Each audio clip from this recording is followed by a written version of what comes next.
My most recent move was September 2021 when I moved from Montreal to come to Sweden. The first thing I realized is that moving is both heartbreaking and heart-opening. I felt like a part of me had died when I arrived here, but also that my heart was opening because I was meeting so many people and experiencing so many things. I was looking so much backwards, really thinking of everything that I left behind, and every time I would think about that, it would make me feel so sad, and almost to the point where I was questioning if I had made the right choice. Why would I move and leave everything that I've built behind? It was really difficult to deal with all those thoughts and emotions because I wasn't expecting that I would feel so sad. And that leads me to my next point, which is that it is very normal to feel those negative emotions, to feel sadness, to feel anger, to question if you made the right choice. I took a decision of moving to do my master's abroad, and I stuck by that decision. I know why I did it, so I tried not to regret it at all because everything good that I was experiencing here was making it worth it, even though it was very difficult to be away from my friends. It's very normal when you move to a new place to feel so fucking lonely and to miss home, to feel homesick. But to be honest, I really didn't expect that, I was so excited to move. After 5 years in Montreal, I felt like that was enough, and I was so curious to see what else was out there. I realized that it takes me a long time to adapt to new environments and to process things. In the first weeks when you first arrive, especially when you're a student and you're, doing the student life and meeting your classmates and things like that. So much new information, so many new people. It takes a while to find the people that you enjoy hanging out with. It takes a while to adapt to your new apartment, to this new lifestyle, to the language, the culture, the dynamic. Maybe you're starting a new job, or you're starting your studies, or you're still, figuring out what you want to do in this new place. As I said, it's gonna come with a lot of confusion and maybe questioning and negative emotions, and all of that is normal and valid. And that led me to practice patience. I need to be patient.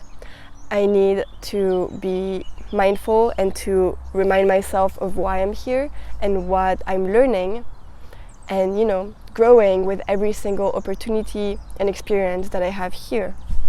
I think the last semester I was so eager to feel comfortable and to stop missing home and to stop looking backwards and stop looking forward, to just be in that present moment. And I found it really hard to be present here. Even though so many things were happening, I wasn't always present. I had to pace myself and know that it takes a while to adapt. It takes a while to make friends. That is the next thing that I learned. Friendships are so hard to make. I really didn't realize how difficult it was. I mean, it's quite simple to befriend everyone, especially if you have classmates or you have roommates, be nice and open to people. But what I mean is that building very deep and trustworthy friendships, having a best friend or best friends, a group of best friends, that is very difficult. I think it takes a lot of time, especially if you're a bit more introverted or shy, or if you struggle with social anxiety. Something I realized is that I've always had this one person next to me, or having a group of friends, a best friend that I was always doing stuff with. And when I was in Montreal, I met that person on my first day in residence, and that was such a lucky coincidence that we met and got along that, clicked right away. I feel like it's really rare to meet someone right away and you click. And sometimes I felt a bit of FOMO looking at other people who have found their group of friends and who are very, very close to them, and that happened within the first few months. I feel like I'm by myself. I have a bubble around me, and then there's another bubble of friends around my own bubble, but I'm still alone in my bubble, if that makes sense. Whereas all my life, I've always had another person in that bubble. So that led me to the next thing that I learned to do, is to just take care of myself and to be fully autonomous, independent, and not independent because we all depend on other people to some extent, but I learned to just really be by myself and spend time by myself and be okay with that. Really working on, taking care of yourself is both so empowering because you're learning to love yourself and to love spending time with yourself, and that you're trying to always be there for yourself, and not rely too much on others, because you have to be the only person that will never abandon yourself. And I really try to live by that and to practice that daily. It takes time and it takes resilience. I think that is the thing that I'm the most grateful for, that I'm able to build resilience. The next thing I learned is, obviously, I learned more about myself, about what I like. You know, by experiencing a different lifestyle, a different culture, and meeting new people, I have a better idea of the kind of things that I like and that I want in my environment. Number one thing is access to green spaces. And where I am right now, that is like right next to my house. And I know that in the future I really want to live in a place where I have access to nature and the city. And also the European weather, just the fact that it's not minus 20 degrees in the winter, is amazing. I mean, I've kind of mentioned that throughout this entire video, but this experience really pushed me to grow, because you're getting out so much of your comfort zone, and that forces you to work on yourself and to learn, from every single experience, you know.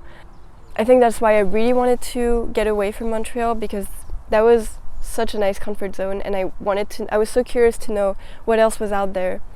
And I think by being here and by reflecting a lot, introspecting a lot, learning about myself, my preferences and all that, I have grown so much. Like, I've grown more than I have in the past 5 years in Montreal, I think. It's pretty, like, I'm amazed. But it's also because I made the best out of this experience. Like, in the moments where I felt really down and sad, I was really trying to be constructive about it and tell myself, how can I grow from this? How can I be better because this is happening and because I feel like this? And that comes back to what I said about embracing all the negative emotions and thoughts that you might be experiencing, because they're here for a reason, you know, and they are valid. But now that you're feeling that, what do you want to do with that? And that takes a lot of work and a lot of determination, because it's difficult to constantly reflect and become a better person because this is happening. It really is the thing that saved me, because, you know, I want to maximize the happy moments that I have and, like, having a positive mindset. But in order to grow that positive mindset, I needed to feel like shit.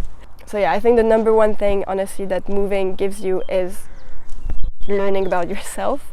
You have to be dedicated to that learning process, because that is how it makes it worth it. Every single thing you're experiencing is worth it if you learn from it.